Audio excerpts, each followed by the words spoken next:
सोनम वांगचुक यांनी उपोषण सोडण्यासाठी ठेवल्या 3 अटी. सरकारी पक्षाने येऊन वांगचुक यांची भेट घेतल्यास आंदोलन मागे.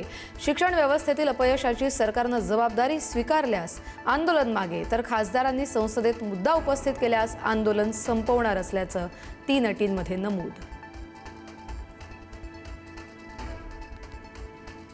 आज कॉक्रोच जनता पार्टी संसदेवर मोर्चा काढणार. धर्मेंद्र प्रधान यांच्या राजीनाम्यासाठी कॉक्रोच जनता पार्टी आक्रमक. मोर्चाच्या पार्श्वभूमीवर संसद परिसरासह जंतर मंतरवर मोठा पोलीस बंदोबस्त तैनात.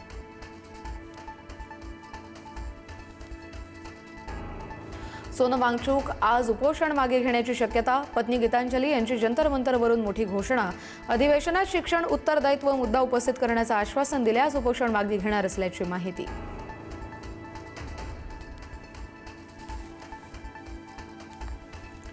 फक्त धर्मेंद्र प्रधान यांचा राजीनामा नको तर हे सरकारच उलथवून टाका. सोनम वांगचुक यांच्या समर्थनार्थ आंदोलनात शिवतीर्थावरून उद्धव ठाकरेंची नवी हाक. अंधभक्तांविरुद्ध देशभक्त म्हणून लढण्याचं आवाहन.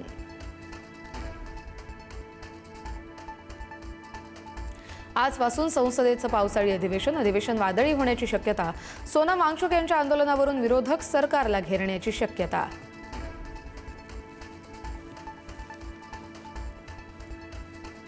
डोंबिवलीतील महिला डॉक्टरांना मारहाण प्रकरणी रमेश म्हात्रेला 3 ऑगस्टपर्यंत न्यायालयीन कोठडी. रमेश म्हात्रे पोलिसांना शरण.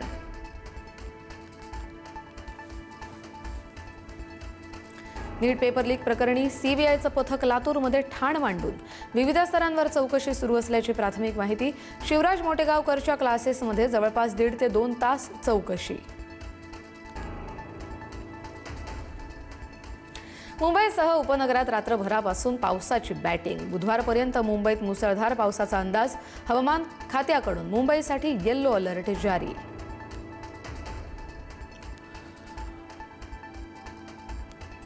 खेड तालुक्यात मुसळधार पाऊस. जगबुडी नदीनं ओलांडली धोक्याची पातळी.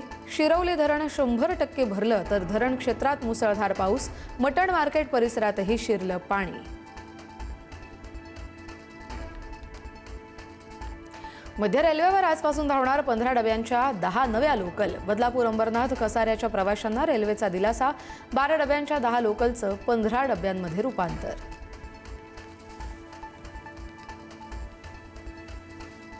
समृद्धी महामार्गावर भीषण अपघात. 6 जणांचा मृत्यू.